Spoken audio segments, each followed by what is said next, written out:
Good day everyone, this is Gabi Tamayo, a student nurse from Pan Pacific University. And for today's procedure, I am going to demonstrate administering a breather flow enema or Haarris flush. It relieves gas and bloating by allowing fluid to enter and exit the rectum, which stimulates bowel movement and releases trapped gas. First, verify physician's order to ensure the procedure is correct and safe for the patient. Second, gather and assemble necessary equipment.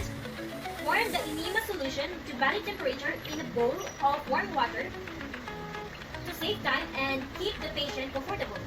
Warm fluid prevents cramping. Third, prime the enema tube by releasing fluid to expel air.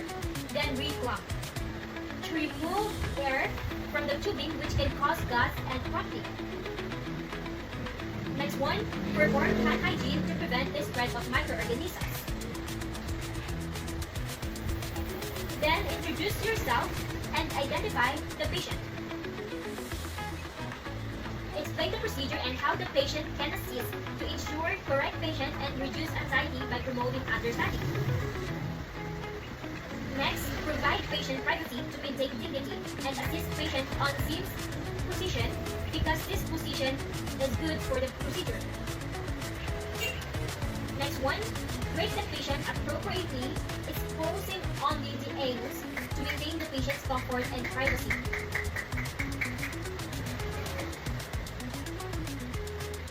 Next one, don clean gloves to protect both patient and caregiver from contamination.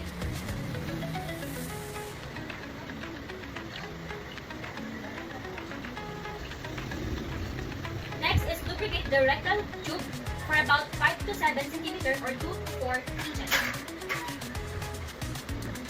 To make insertion easier and reduce risk of injury. Next is to lift the bottom, gently insert the rectal tube 7 to 10 centimeters, 3 to 4 inches, handling toward the umbilicus.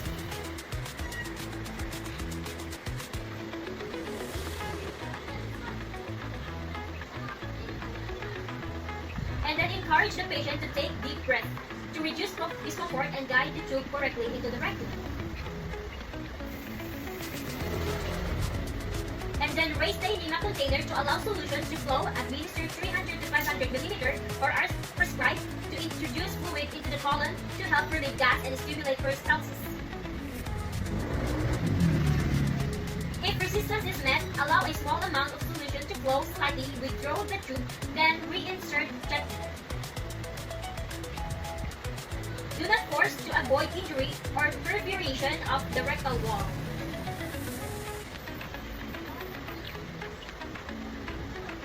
Then lower the container to allow fluid to flow back, repeating 5 to 6 times.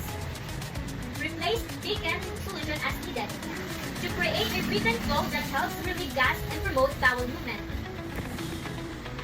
Next is to remove the rectal tube and plumb the enema set, dispose of equipment appropriately to end the procedure safely and maintain infection control.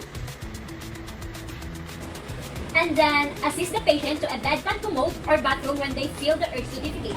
And then remind the patient not to flush commode and toilet for observation to allow the assessment of the stool characteristic. And then observe the stool for consistency and color, assess for any discomfort or irritation to evaluate the effectiveness of the procedure and check for complications.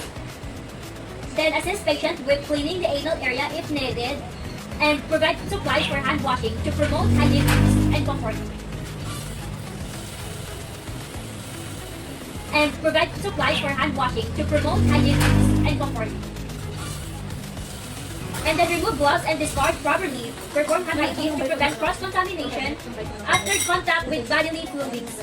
Record amount and type of enema solution used, note for consistency and color of stool bleeding to document the procedure and monitor patient response. Then lastly, document care and relevant assessments, findings, including pain and level irritation, bleeding, changes in abdominal girth, or percussion findings, to ensure continuity of care and detect any adverse effects. And that ends my demonstration.